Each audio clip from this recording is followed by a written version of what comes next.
بالله من الشيطان اللعين الرجيم. بسم الله الرحمن الرحيم. ولا حول ولا قوة إلا بالله العلي العظيم. حسبنا الله ونعم الوكيل، نعم المولى ونعم النصير.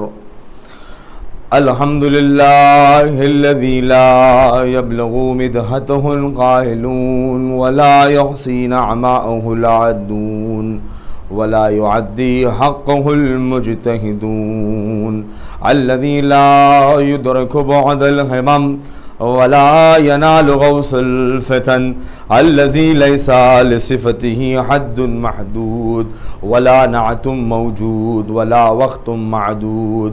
فطر الخلائق بقدرته ونشر الرياح برحمته وابتدى بالصغور ميدان عرضه. ثم الصلاة والسلام على أشرف الأنبياء والمرسلين، خاتم النبيين طه وياسين، أبي القاسم مصطفى محمد،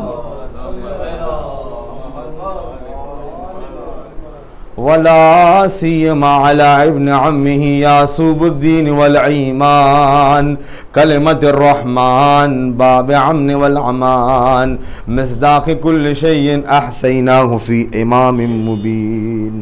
أسد الله الغالب، غالب على كل غالب، مطلوب على كل تعلب، النجم الثاقب مولانا علي بن أبي طالب. ولا سيما على بقية الله العظم حجة ثاني عشر المهدي المنتظر. اللهم صل على محمد.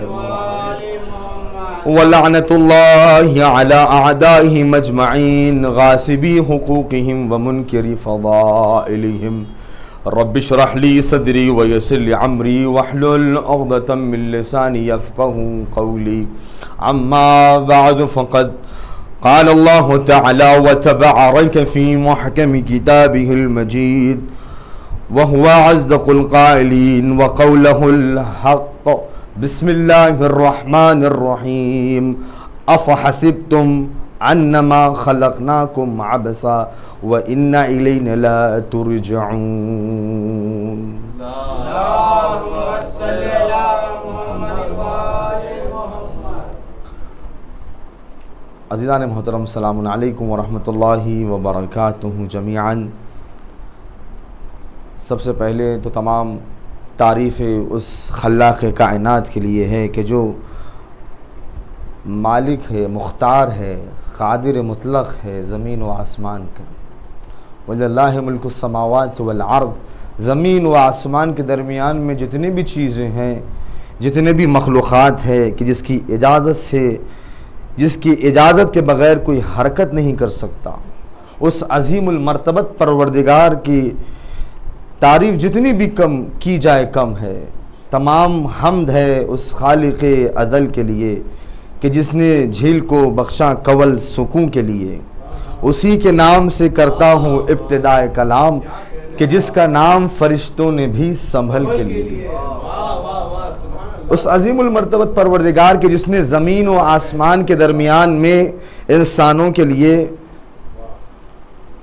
آسمان جیسا شامیانہ بچھایا اور زمین جیسی گود، جس کے بارے میں خدا نے یہ فرمایا والجبال اوتاتا، اور ہم نے اس پہاڑوں کو اس زمین کے لیے کیل قرار دیا اور اس زمین کو ہم نے گہوارہ قرار دیا. وہ عظیم المرتبت پروردگار کہ جس نے انسانوں کے لیے نظام کائنات کے لیے تمام چیزیں اپنے وقت پر مرتب بالکل ایک سسٹم سے رکھا.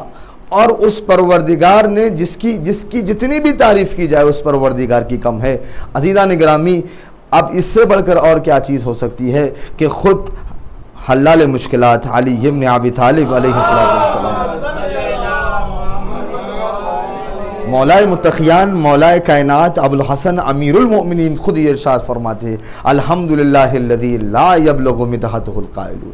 نہج البلاغہ کے جو سب سے پہلا خطبہ ہے مولا کا، جس میں مولا کائنات نے حمد و ثنا کی، مولا کائنات نے پروردگار کی، کہا الحمدللہ الذی، تمام تعریف اس پروردگار کے لیے ہے، الذی لا یبلغ مدحتہ القائلون، تعریف کرنے والے جس کی تعریف کرنے سے قاصر ہے، تعریف کرنے والے اس کی تعریف کر نہیں سکتے، زبانیں تھک گئی، فکریں تھک گئی، اگر تمام کے تمام دریا سیاہی بن جائے، تمام کے تمام درخت قلم بن جائے، تبھی بھی اس کی حمد و ثنا کرنے سے قاصر ہے۔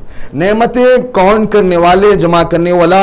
اس کے بعد مولا نے کیا فرمایا؟ وَلَا يُعَدِّ نَعْمَهُ الْعَادُّونَ، مولا خود فرما رہے ہیں، علی ابن ابی طالب خود فرما رہے ہیں، مولا نے یہ خود فرمایا ہے کہ دیکھو نعمتوں کو کون کرنے والے، گننے والے، اکاؤنٹنٹ، جتنے بھی اکاؤنٹ میں جو کہ اکاؤنٹ کون کر رہے ہیں نعمتوں کو، گننے والے، حساب و کتاب کرنے والے، دنیا میں جتنے بھی جن و انس موجود ہے، اگر تمام کے تمام کاؤنٹ کرنے بیٹھ جائے، حساب و کتاب کرنے بیٹھ جائے، تبھی بھی اس کی نعمتوں کو کاؤنٹ نہیں کر سکتی، حساب و کتاب نہیں ہو سکتا۔ اتنی لاتعداد نعمتیں اور اتنی لاتعداد جو رحمت پروردگار نے ہم کو عطا کی، اللہ اکبر۔ لیکن عزیزان گرامی، اس پروردگار نے مطالبات کی، اس پروردگار نے جب اتنی نعمتیں دی، اتنی نعمتیں دی جس کا انسان شمار نہیں کر سکتا، یہ ہم وہ کسی خطیب کے جملے نہیں ہے، یہ کسی عالم کے جملے نہیں ہے، یہ کسی ذاکر کے جملے نہیں ہے، یہ کسی مجتہد کے جملے نہیں ہے، یہ اس کے جملے ہیں کہ جو ناطق قرآن ہے،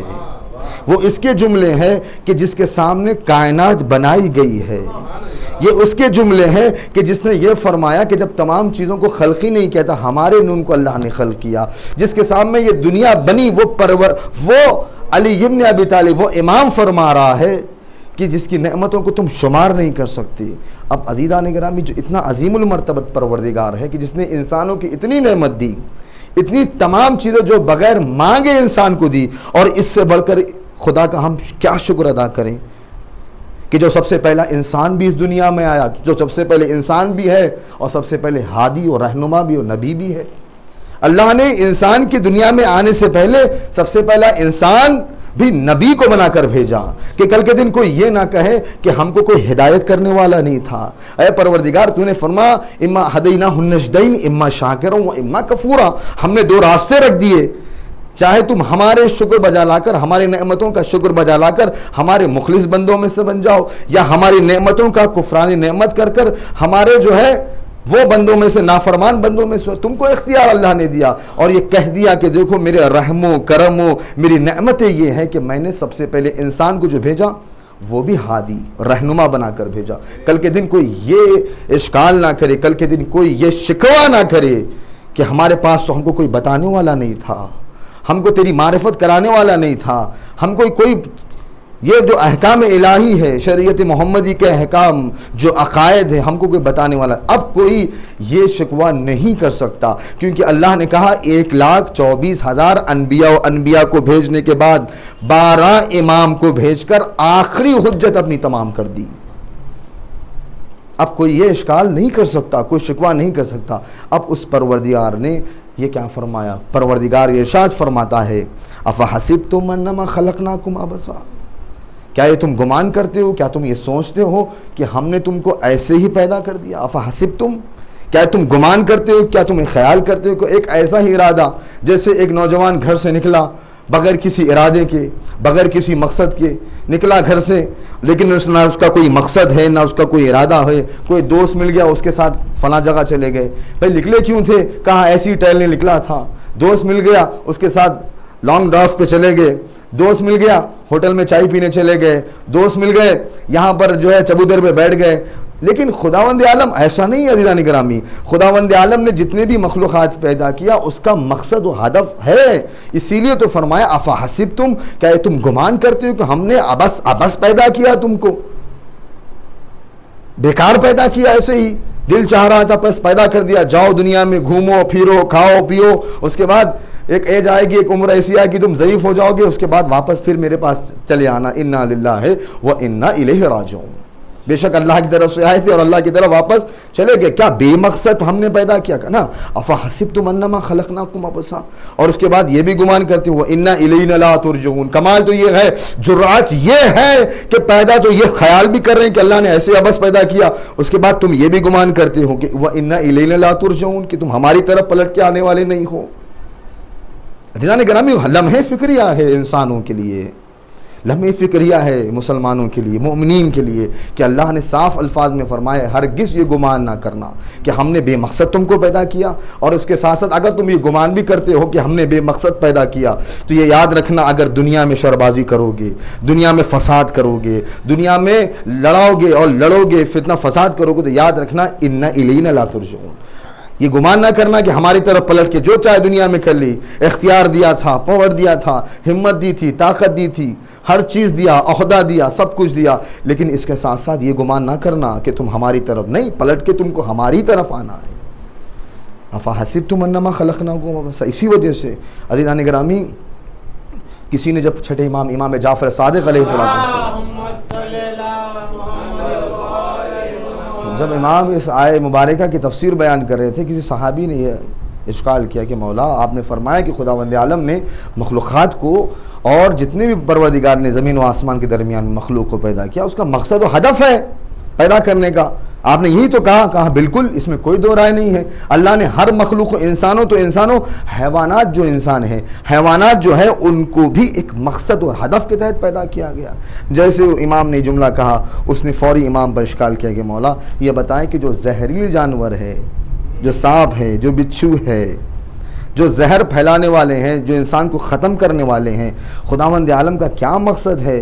کہ ان کے پیدا کرنے کا کیا مقصد ہے؟ خدا کا ان کے پیدا کرنے کا مقصد کیا ہے؟ حضرات کرام، سوال اس سے ہو رہا ہے جو ناطق قرآن ہے، جو ناطق قرآن ہے، سوال اس سے ہوا. اور یہی وجہ تھی، یہی وجہ ہے کہ لوگوں نے جب ناطق قرآن کا دامن چھوڑا تو آج تک بھی قرآن کافی ہے کہتے پھر رہے ہیں، قرآن ان کو سمجھ میں نہیں آ رہی ہے. اور جو قرآن، ناطق قرآن سے جو بھی ملحق ہوئے، متمسک ہوئے اور امام سے پوچھا، ہر آیت کی تفسیر پوچھی، امام نے بتایا. امام سے جب پوچھا کہ مولا کیوں یہ زہریلے جانور کو کیوں پیدا کیا گیا، کیا مقصد ہے، تو امام نے اس کی تشریح کی. عزیزان گرامی، یہ وہ امام معصومین ہیں، خدا کا شکر ہے اللہ نے ہم کو ایسے گھر میں پیدا کیا کہ جس امام کے ماننے والے ہم ہیں، اس امام کے ہم چاہنے والے ہیں. امام نے ہم کو بتایا کہ دیکھو پریشان نہ ہونا کسی سوال کو لے کر. امام نے کہا کہ اس جو زہریلی جانور ہیں ان کے پیدا کرنے کا مقصد یہ کہ گرمیوں کے دنوں میں جو زہریلی مادہ جو زمین سے نکلتا ہے، زہریلی مادہ جو زمین سے نکلتا ہے، یہ جانور نکلتے ہیں اور اس زہریلی مادے کو کھینچتے ہیں اور ہوا کو فلٹر کرتے ہیں. اگر یہ زہریلی مادہ زمین پر پھیل جائے تو انسان حیوانات بھی، دوسرے حیوانات بھی اس دنیا میں نہیں رہ سکتے. ان کا کام یہ ہے کہ ہوا کو فلٹر کرنا گرمیوں کے زمانے. اور آپ نے دیکھا اکثر جو بچھو اور سانپ وغیرہ ہے گرمیوں میں زیادہ نکل کے آتے ہیں. وجہ کیا ہے؟ کیونکہ یہ آکسیجن جو گرمی، جو زہریلی گیس جو زمین سے نکلتی ہے، وہ اس کو اپنے اندر لے لیتے ہیں اور فلٹر کرتے ہیں ہوا کو. اللہ نے کہا کہ امام نے فرمایا کہ ان کے مقصد اور ہدف کا اتنا بڑا مقصد، وہ پریشان ہو گیا صحابی کے مولا کہ اتنا بڑا مقصد ہے. کہا ہاں بالکل، یہ نوع انسانی کی بقا کی ضامن ہے. نوع انسانی، اگر آج جو دنیا میں تم انسان دیکھ رہے ہو کب کی ختم ہو جاتی دنیا. اللہ نے کیونکہ ہر چیز کے لیے ہر چیز کو پیدا کیا، سبب ہے ایک دوسرے کی. تم ہرگز یہ گمان نہیں کرنا کہ ایسے ہی عبث اور بیکار پیدا کیا. حتیٰ کہ اس کے بعد اللہ نے انسانوں کے لیے انسانوں کے لیے کہا کہ دیکھو جب تم دنیا میں آئے ہو تو ایک مقصد و ہدف کے تحت آئے ہو، عبث نہیں آئے ہو. اور تمہارا مقصد و ہدف یہ ہے کہ سب سے پہلے تمہیں یہ چاہیے کہ تم کو خلق ہی نہیں کیا گیا مگر یہ کہ تم ہماری عبادت کرو. وما خلقت الجن والانس الا لیعبدون. اللہ نے صاف الفاظ میں، نہ کوئی گاڑی چیز ہے اس کے اندر، نہ کوئی سمجھنے کی چیز ہے، نہ کوئی کٹھن چیز ہے، نہ کوئی فلسفہ ہے، نہ کوئی منطق ہے کہ جس کو سمجھنے کے لیے یہ علم حاصل کرو، وہ علم حاصل کرو، وہ نالج حاصل کرو، فلاں جو ہے نا عالم اس کی تشریح کرے. نہیں عزیزان گرامی، اللہ نے کہا صاف وما خلقت الجن والانس، ہم نے انسانوں کو اور حیوانات کو پیدا ہی نہیں کیا الا لیعبدون، مگر یہ کہ وہ ہماری عبادت کرے. لیکن عزیزان گرامی، عبادت کا مفہوم بڑا وسیع مفہوم ہے. یہ یاد رکھیں، نماز پڑھنے کا نام ہی عبادت نہیں ہے، روزہ رکھنے کا نام ہی عبادت نہیں ہے، حج پر جانے کا نام ہی عبادت نہیں ہے. عزیزان گرامی، اہل بیت نے سمجھایا آیتوں کی تفسیر کو. اہل بیت اگر خدا اہل بیت کو خلق نہ کرتا تو واقعاً یہ کتاب، اسی لیے تو اللہ نے فرمایا کہ کتاب کے ساتھ ایک معلم کی ضرورت ہے. عام کتاب دنیا کی ہم سمجھنے کے لیے ہم قاصر ہیں.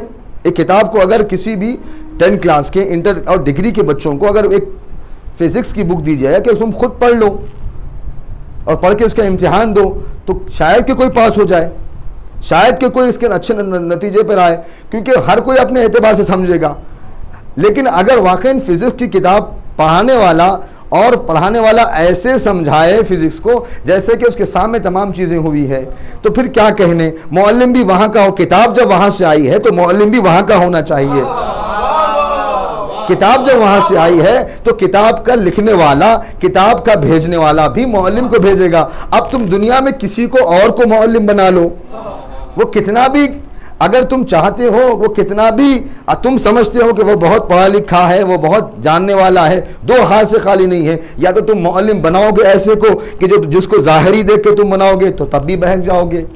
اگر تم کہو گے کہ کتاب کافی ہے تب بھی بہک جاؤ گے. تو پتہ یہ چلا نہ ہی معلم تم خود بناؤ، بہت توجہ چاہتا ہوں عزیزان گرامی، نہ معلم تم خود بناؤ، معلم تم نہ خود بناؤ، نہ یہ کہو کہ کتاب کافی ہے، بلکہ انتظار یہ کرو کہ جس نے کتاب بھیجی ہے اسی کی ذمہ داری ہے کہ وہ معلم کو بھی منسوب کرے. اور عزیزان گرامی، اسی لیے تو اہل بیت علیہ السلام نے بار بار فرمایا نا کہ عبادت کا مطلب یہ نہیں ہے. عبادت کا مطلب صرف نماز و روزہ و حج و زکوٰۃ کرنے کا نام عبادت نہیں ہے. لوگوں کے دلوں میں اور لوگوں کے ذہنوں میں یہ مفہوم ہے کہ بس نماز پڑھنے، اگر کوئی نمازی بڑا عبادت گزار ہے. نہیں عزیزان گرامی، وہ عبادت تو اسے کرنا ہے، وہ تو اس کے واجبات میں سے ہیں، لیکن ان تمام عبادتوں کے ساتھ اور بھی کچھ چیزیں ہیں کہ جس کو خدا نے مطالبہ کیا ہے. وہ کون بتائے گا؟ وہ اہل بیت بتائیں گے. اس آیت کی تشریح میں اہل بیت نے خود امام جعفر صادق علیہ افضل الصلاۃ والسلام، امام کو کسی نے دیکھا کہ امام ایک مرتبہ اصحاب کا جھنڈ تھا، اصحاب کا جھنڈ گزر رہا ہے، امام کسی کھیت میں کام کر رہے ہیں، کڑی دھوپ ہے، امام کھیت میں کام کر رہے ہیں. جب اس صحابہ نے، ان اصحاب نے دیکھا کہ ایک امام کام کر رہے ہیں، امام کے پاس پہنچے، کہا یبن رسول اللہ، ایک عجیب منظر ہم دیکھ رہے ہیں، آپ امام وقت ہے اور آپ کھیت میں کام کر رہے ہیں، دھوپ کر، آپ کو تو کام نہیں کرنا چاہیے، آپ کیسے دھوپ میں کام کر رہے ہیں، کیسے مزدوری کر رہے ہیں. ایک مرتبہ امام نے مسکرا کر فرمایا، کیا میرے اہل و عیال نہیں ہے؟ کیا ان کے حقوق مجھ پر نہیں ہے؟ کیا میں امام نے یہ بیان کیا کہ کہا یہ تمام عبادتوں میں بھی سب سے افضل ترین عبادت یہ ہے کہ اپنے اہل و عیال کے لیے، اپنی بیوی بچوں کے لیے کسب معاش کے لیے صبح نکل جانا، کسب معاش حاصل کرنا، ان کی ضرورتوں کو پورا کرنا، یہ بھی بہت عظیم المرتبہ عبادت ہے. کوئی یہ نہ سمجھے کہ نماز و روزہ حج زکوٰۃ کرو بہت بڑا عبادت نہیں. عزیزان گرامی، ان تمام چیزوں کے ساتھ کسب معاش کرنا بھی عبادت ہے. امام نے مفہوم عبادت کو سمجھایا، صرف نماز پڑھ لینے کا نام عبادت نہیں ہے، بلکہ ہر وہ چیز جو تم سے منسلک ہے، جو تم سے رابطے میں ہے، ان کو خوش کرنا ہے. اقربا کے ساتھ اچھا برتاؤ کرنا، یہ بھی عبادت ہے. راستے میں چل رہے ہیں آپ، راستے میں ایک پتھر نظر آ گیا، آپ دیکھ رہے ہیں کہ یہ پتھر اگر میں نہ ہٹاؤں تو کسی کا ایکسیڈنٹ ہو جائے، کسی کو ٹھوکر لگ گئی، اس نیت سے کہ نوع بشر کے لیے، انسان کے لیے یہ پتھر زخم پہنچائے گا، تکلیف پہنچائے گا، ایک مرتبہ آپ آگے بڑھے، اس پتھر کو ہٹائے، یہ بھی عبادت ہے. عزیزان گرامی، عبادت کے مفہوم بہت وسیع مفہوم ہے. انسان یہ نہ سمجھے کہ صرف عبادت کا مطلب یہ ہے کہ نماز فجر پڑھ لی، ظہر پڑھ لی، عصر پڑھ لی اور ذی الحجہ حج پر چلے گئے. نہیں عزیزان، ماہ رمضان آ گیا تو روزے رکھ لی، یہی عبادت ہے، بس ہم نے یہ عبادت کر لی، اس کے بعد اللہ کا جو مطالبہ ہے بس اتنا ہی ہے. اس کے علاوہ کوئی مطالبہ نہیں ہے. نہیں عزیزان گرامی، اس پروردگار نے یہ نہیں کہا، اور اس کے بھیجے ہوئے اماموں نے، معصومین نے، انبیاء نے یہ بتایا کہ عبادت کا مفہوم بڑا وسیع تر مفہوم ہے، عبادت کا بڑا وسیع تر مفہوم ہے. اور وہ عظیم المرتبت پروردگار کہ جس نے ارادے کے ساتھ انسانوں کو پیدا کیا، ارادے کے ساتھ انسانوں کو پیدا کیا، اور پیدا کرنے کے بعد یہ کہا کہ دیکھو ہم نے جب تم کو پیدا کیا تو وہ چیزیں اپنے نوجوانوں کے لیے بیان کر دوں کہ یہ یاد رکھیں جب عبادتیں کریں، کوئی بھی عبادت ہو، میں بار بار اپنے نوجوانوں کے لیے، بزرگان کے لیے یہی کہوں گا کہ دیکھیں کوئی بھی عبادت کریں تو اس کے اندر کثرت عمل نہیں چاہیے، خدا کو کثرت عمل نہیں چاہیے، تھوڑا سا عمل کریں لیکن للہ کریں، خالصۃ للہ کریں. اگر تھوڑا سا بھی عمل کریں گے آپ، اگر اللہ کے لیے ہو تو وہ عمل آپ کا بہت زیادہ خدا کے نزدیک عزیز ہے. کثرت عمل نہیں چاہیے، اللہ کو للہ کام کرے. 2 رکعت نماز ہی پڑھیں، نافلہ نہیں پڑھیں کوئی بات نہیں، واجب نماز 2 رکعت نماز پڑھنے اگر آپ آ رہے ہیں تو للہ، اللہ کے لیے، نہ کسی کی محبت میں نماز کے لیے آئے، نہ کسی کی نفرت میں نماز چھوڑ دیں، بلکہ اللہ کے لیے. بھائی نماز کا مقام ہے اللہ کے لیے. وَإِذَا نُودِيَ لِلصَّلَاةِ مِن يَوْمِ الْجُمْعَةِ، جب نماز جمعہ، اذان جمعہ جب آواز سنو تو فَاسْعُوا إِلَىٰ ذِكْرِ اللَّهِ، تو جلدی کرو نماز کے لیے. جمعے کی اذان جب سنو، آیت قرآن مجید کی سورہ مبارک جمعہ میں اللہ نے کیا فرمایا؟ وَإِذَا نُودِيَ لِلصَّلَاةِ مِن يَوْمِ الْجُمْعَةِ. یہ یاد رکھنا، جب تم نماز جمعہ کی اذان کو سنو، وَذَرُوا الْبَيْعَ، جلدی کرو، بائع کو ختم کرو، کاروبار کو، تجارت کو ختم کرو، جلدی سے خدا کی طرف پلٹ کے آ جاؤ.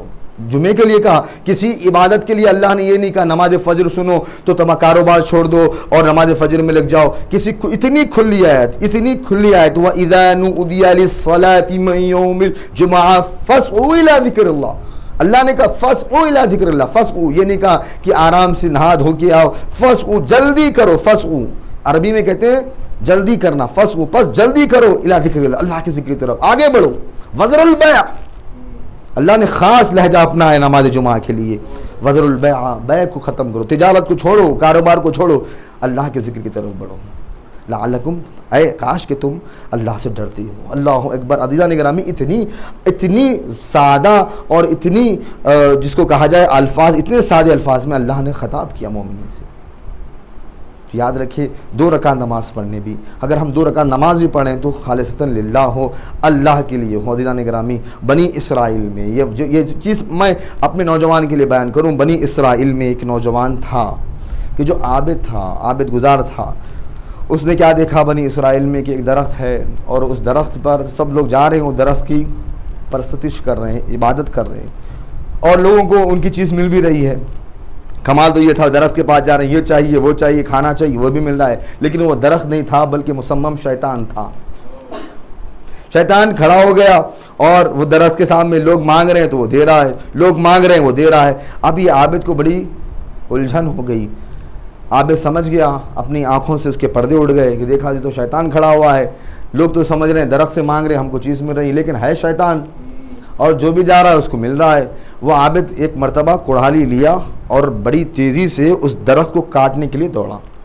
بڑی تیزی سے جا رہا ہے درخت کو کاٹنے کے لیے، کیا دیکھا پیچھے سے شیطان آ گیا کہ میرے بھائی کیا کرنے جا رہے ہو؟ کہا وہ درخت کو توڑنے، اس درخت کو کاٹنے جا رہا ہوں جس کی وجہ تو سب کو بہکا رہا ہے.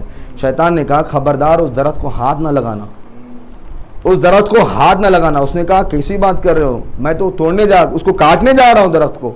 کہا ہاتھ نہیں لگانا، میں کاٹنے جا رہا ہوں. اسی میں دونوں میں گفتگو ہوئی اور دونوں ہمیں ہاتھا پائی ہوئی اور شیطان کو عابد نے اتنا مارا کہ سینے پر سوار ہو گیا. یہ تھا. تو اب شیطان نے کہا کہ بھائی مجھے چھوڑ دے اس وقت، میں اس کے بدلے میں ہر روز تیرے تکیے کے نیچے 2 دینار رکھ دیا کروں. ہر روز مجھے چھوڑ دے، اتنا مارا تو نے، درخت بھی کاٹنے جا رہا ہے، درخت بھی مت کاٹ، مجھے بھی چھوڑ دے. اس کے بدلے میں تجھے روزانہ 2 دینار، تیرے روزانہ صبح اٹھے گا تو تیرے تکیے کے نیچے 2 دینار ہوں گے. تو عابد بھی سوچنے لگا کہ 2 دینار تو ایسے ہی مل جا رہے ہیں شیطان کو چھوڑنے پر. کہا ٹھیک ہے چھوڑ دیتا ہوں. اور کہا لوگوں کو بھی آنے نہیں دوں گا. کہا یہ بھی شرط منظور ہے. درخت کے پاس لوگ بھی نہیں آئیں گے, شیطان بھی نہیں بھٹکے گا یہاں پر, اور 2 دینار بھی مل رہے ہیں. کس وجہ سے؟ صرف شیطان کو چھوڑنے کے لیے. اس نے کہا عابد کو ایک مرتبہ لالچ آئی. عزیزان گرامی دیکھیں آپ, للہ عمل کرنے جا رہا تھا, اللہ کے لیے درخت کو کاٹنے جا رہا تھا, تب تو شیطان پہ غالب آ گیا, اس کے سینے پر سوار ہو گیا, شیطان کو اتنا مارا کہ شیطان کے اوپر غالب آ گیا. شیطان نے لالچ دیا, کہا 2 دینار تمہارے تکیے کے نیچے روزانہ صبح ملیں گے, تو مجھے چھوڑ دے, درخت کو بھی چھوڑ دے, واپس جا.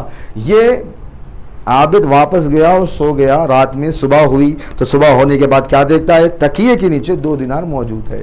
عابد نے کہا شیطان نے جو وعدہ کیا تھا وہ پورا کیا, ہر روز میں 2 دینار, یہ بڑا خوش. 1 دن 2 دینار ملے, 2 دن 2 دینار ملے, 3 دن 2 دینار ملے, اسی طریقے سے پورا ہفتہ تمام اس کو 2 دینار ملتے رہے, اور یہ خوش ہوتا رہا. وہ لیا 2 دینار, جا کے یہ کھا رہا ہے, وہ کھا رہا ہے. اور عزیزان گرامی آپ غور فرمائیں ذرا, یہ تمام چیزیں وہ کر رہا ہے. لیکن جب 9واں دن آیا تو دیکھا کہ دینار غائب ہو گئے. 9ویں دن دینار غائب ہے, 1 دینار بھی موجود نہیں ہے. اب یہ پریشان ہوا, کہا کہ اس نے 9 دن 2 دینار دیے, 9ویں دن دینار نہیں دیا. اب غصے میں کڑاہی اٹھائی گھر میں سے اور درخت کے پاس بڑھا کہ اب درخت کو تو کاٹ دوں گا. اب درخت کو, کیونکہ اس نے وعدہ کیا تھا کہ زندگی تمام مجھے 2 دینار دے گا, لیکن اس نے وعدہ خلافی کی اور میں درخت کاٹنے جاؤں. اب درخت کاٹوں گا تو وہ آئے گا, پھر سے ذہن میں اس کے چل رہا ہے کہ درخت کاٹنے جاؤں گا تو پھر سے 2 دینار شروع ہو جائیں گے میرے. اب یہ آگے بڑھا تو دیکھا پھر شیطان پیچھے سے آ گیا, کہا خبردار درخت کو کاٹنا نہیں. کہا میں تو کاٹنے جاؤں گا. کہا خبردار درخت کو کاٹنا نہیں. کہا میں تو کاٹوں گا, کہ تو نے وعدہ کیا تھا کہ ہر روز 2 دینار دے گا, اب آج سے 2 دینار مجھے ملے نہیں. کہا اسی میں کہا میں 2 دینار بھی نہیں دوں گا تو درخت بھی کاٹ نہیں دوں گا. پھر دونوں میں لڑائی ہوئی. جب دونوں میں لڑائی ہوئی تو عزیزان گرامی اب شیطان اس پر غالب آ گیا. شیطان اس کے سینے پر سوار ہو گیا. اب شیطان جب سینے میں سوار ہو گیا, اس کی پریشان, کہا کہ 8 دن پہلے جب میں اس سے لڑائی کر رہا تھا تو شیطان پر میں سوار تھا, لیکن آج یہ ہوا کہ یہ مجھ پر سوار ہے, مجھے مارنے پر ہے. تو اب عزیزان گرامی شیطان نے جیسے یہ جملہ سنا, شیطان مسکرایا, کہا تو یہی تو وجہ ہے کہ جو تم نہیں سمجھ پائے, بہت توجہ, یہی تو وجہ ہے کہ تم جو چیز نہیں سمجھ پائے. کہا 8 دن پہلے جب تم درخت کاٹنے آئے تھے تو اللہ کے لیے آئے تھے. اللہ اکبر. 8 دن پہلے جب تم درخت کاٹنے آئے تھے تو تم لوگوں کو گمراہی سے بچانے کے لیے آئے تھے, لیکن 8 دن کے بعد جب تم درخت کاٹنے آئے تو 2 دینار کے لیے آئے تھے. تو تمہارے عمل میں اخلاص ختم ہو گیا. اب تمہارے عمل میں جو چیز آ گئی ہے وہ ہے فلوس. اب تم اللہ کے لیے نہیں آئے ہو بلکہ پیسے کے لیے آئے ہو. اسی لیے عزیزان گرامی اللہ چاہتا ہے بندوں سے خالص عبادت.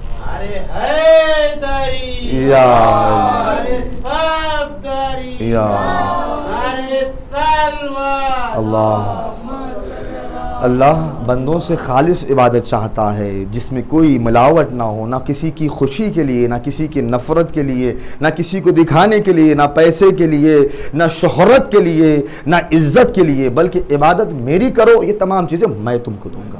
اللہ نے وعدہ کیا تم عبادت میں منہمک ہو جاؤ, عزت بھی دوں گا, پیسہ بھی دوں گا, شہرت بھی دوں گا, ہر چیز دوں گا, لیکن عبادت صرف میرے لیے کرو, خالص عبادت کرو. والحمدللہ رب العالمین. مالک کی بارگاہ میں بس یہ دعا کروں گا, پالنے والے تو یہ واسطہ اہل بیت والے محمد والے محمد کا واسطہ. مالک مومنین یہاں پر تشریف فرمائے, جو ناظرین ہے, جو سامعین ہے, کہ جو بھی عبادتیں کرتے ہیں مالنے والے, ان کی عبادت میں اخلاص کو پیدا کر اور ان کو ایسے عبادت کرنے کی توفیق فرما ایسی عبادت کرنے کی جسے اہل بیت علیہم الصلوۃ والسلام چاہتے ہیں. مالک دعاؤں میں ہم سب سے دعا یہی کرتے ہیں پروردگار کی بارگاہ میں, جو بھی مؤمنین و مومنات دنیا کے جس بھی گوشے میں رہتے ہیں, شیعان حیدر کرار, ان کی جان و مال و عزت و آبرو کی حفاظت فرما. مالک کی واسطہ اہل بیت علیہم الصلوۃ والسلام کا دعاؤں میں سب سے اہم دعا یہی ہے, یوسف زہرا امام زمانہ عجل اللہ تعالی فرج و شریف کے ظہور میں تعجیل فرما.